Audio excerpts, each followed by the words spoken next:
চট্টগ্রামের ফটিকছড়ি উপজেলাতে আপনার হেফাজতে ইসলামের আমির মহিবুল্লাহ বাবুনগরী যিনি আছেন, তিনি একটা অনুষ্ঠানে বলেছেন যে জামাত ইসলাম হচ্ছে একটা ভণ্ড ইসলামিক দল, তাদেরকে যারা জামাত করবে তাদের ইমান চলে যাবে, মানে এইরকম কিছু কথা উনি বলেছেন যে মওদুদের ইসলাম প্রতিষ্ঠা করতে চায়, মদিনার ইসলাম নয়। আমরা মদিনার ইসলামের কথা বলছি। উনার হঠাৎ করে এই ধরনের বক্তব্যের কারণ কি মনে করেন?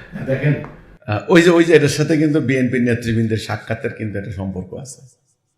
এগুলা বাংলাদেশের রাজনীতি, নির্বাচন আসতেছে তো, কত ভেলকিবাজি আপনারা আরো দেখবেন। ওরে বাপ রে বাপ, কত ভেলকিবাজি দেখবেন আপনারা।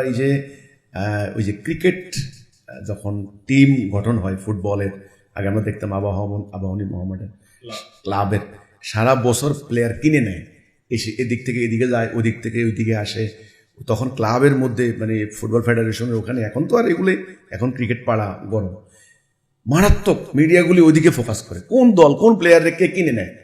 ধরেন কালকে লাস্ট ডেট, আগের দিন রাত 12টা পর্যন্ত কেনা বেচা হইতো। এমনও হইতো প্রমিনেন্ট মানে খুব ফেমাস প্লেয়ারদেরকে লুকিয়ে রাখতো, অপহরণ করে নিয়ে যাইত, এদের নিরাপত্তার ব্যবস্থা করতো, ক্লাবে আবার নিয়ে যাবো। এইটা একটা ছিল। আর ঠিক আমাদের বাংলাদেশের নির্বাচনের রাজনৈতিক দলগুলির এই অবস্থা।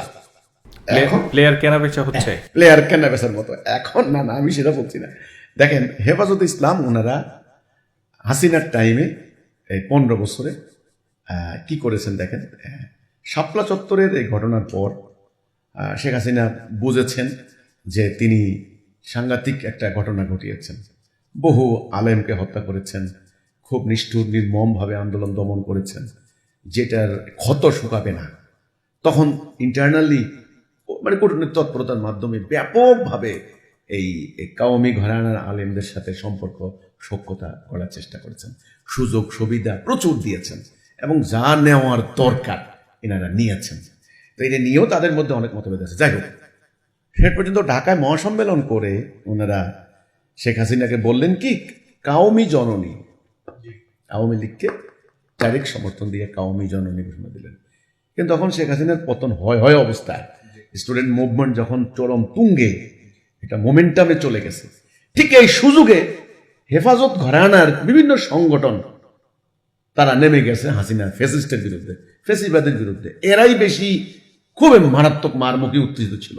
শেখ মুজিবের মনুমেন্টের মানে মূর্তির উপরে দাঁড়িয়ে মানে ভাঙা পেশাব করা প্রচুর মানে মাদ্রাসার স্টুডেন্টরা করেছে। আচ্ছা, যাও তো, তাহলে এখন হেফাজত হঠাৎ করে সুইং করে আবার বিএনপির গুণগান গাওয়া শুরু করছেন কেন? এটা আমার কথা হলো, এটা তো ওখানে তিনি বলেছেন জামাত ইসলামী বাংলাদেশের বড় দল নয়, বড় দল হচ্ছে বিএনপি। হঠাৎ করে আবার বিএনপি। এখন আবহাওয়া বাতাস পরিপ্রেক্ষিতে একটা মানে চতুর্দিকে হিসাব কিতাব করে দেখলেন যে আগামী দিন হয়তো বিএনপি পাওয়ার আসতেছে, কারণ এখন তো আওয়ামী লীগ নেই, বিএনপি আসার সম্ভাবনা বেশি। তো কাজেই এখন বিএনপির একটু পাশে পাওয়া দরকার আছে, বিএনপির আনুকূল্য দরকার আছে। এই কথা একটা কথা হতে পারে মেবি। আর জামাতের সাথে যে কথাটা বলা হচ্ছে সেটার জবাব জামাতের নেতারা দিবেন যে জামাত কোনো ইসলামী দল না, মানুষের ইমান থাকবে না, এটা মওদুদের ইসলাম। এই কথাটা ওনারা আজকে বলেন নাই। মামুনুল হকের বাবা আজজুল হক সাহেব, উনি কিন্তু বুখারীর বাংলা অনুবাদের শেষ খণ্ড, যেটা আমি পুরোটাই পড়ছিলাম ওনার এটা, শেষ খণ্ডটার ম্যাক্সিমামই মওদুদিবাদের বিরুদ্ধে বিভিন্ন খণ্ডন, যুক্তি খণ্ডন, মওদুদিবাদের বিরুদ্ধে।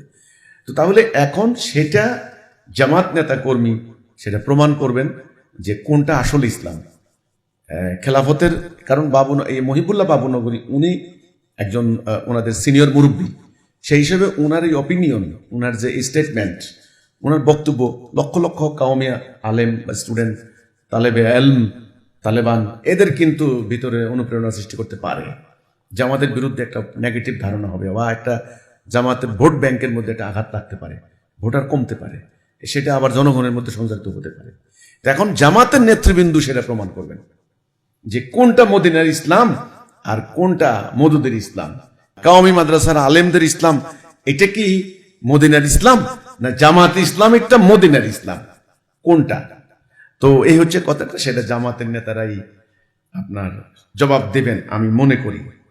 আমরা যে আপনার 5 আগস্টের ঘটনার পর এক বছর আগে থেকে আমরা যে ইসলামী দলগুলোর মধ্যে একটা ঐক্য বা জোট প্রক্রিয়ার ব্যাপারে একটা আশা করা হচ্ছিল, আপনার কি মনে হয় যে ওনার এই বক্তব্যের মধ্য দিয়ে সেটা একটা না, এখানে কিন্তু জামাত চরমনাইয়ে ম্যাক্সিমাম দৌড়াদৌড়ি করেছেন, এদিকে মাহমুদুল হকের দলও ছিল, এরা মিলা চেষ্টা করেছেন খেলাপথ চরমনায় জামাতে তিনটা মেইনলি তারা চেষ্টা করেছেন যে ইসলামী পার্টির ভোটগুলি এক বাক্সে যাবে, মানে বিএনপির ইয়েতে আর কি মোকাবেলা করার জন্য। তো এই যে অনেকে আশা করছিলেন যে হয়তোবা ধর্মীয় সংগঠনগুলি ঐক্য হয়ে যেতে পারে, কিন্তু মহিবুল্লাহ বাবুনগরের এই মত, এই অপিনিয়ন যে ঐক্যের দেওয়ালে ফাটল ধরাবে নিশ্চিত রূপে, এটা কোনো বলার অপেক্ষা রাখে না।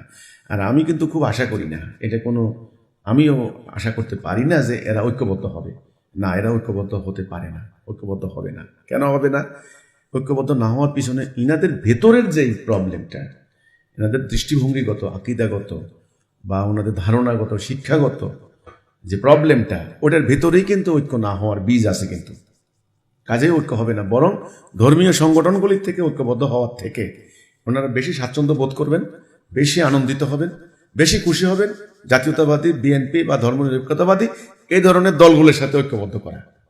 এনাদেরকে বাহাবা দিবেন, এনাদেরকে ইসলামের আনুকূল্য দিবেন বা ইসলামের অনুকূলে বলে সাপোর্ট দিবেন, সার্টিফিকেট দিবেন, কিন্তু ধর্মীয় দলগুলির সাথে ওরা ঐক্যবদ্ধ হওয়ার সম্ভাবনা ক্ষীণ। বরং ওই বিএনপির সাথে ঐক্যবদ্ধ হয়ে যেতে পারে, জোট গঠন করতে পারে। হেফাজত একটা অরাজনৈতিক দল, এদের একটা ভোট ব্যাংক আছে, তো কাজেই এটা দেখবেন যে হয়তো বিএনপির পক্ষে যাওয়ার ক্ষেত্রে সম্ভাবনা খুব বেশি, জামাতের পক্ষে আসার সম্ভাবনা ক্ষীণ। ইমাম হোসাইন মোহাম্মদ সেলিম রচিত তৌহিদ ভিত্তিক আধুনিক রাষ্ট্র ব্যবস্থা বইটি আজই সংগ্রহ করুন।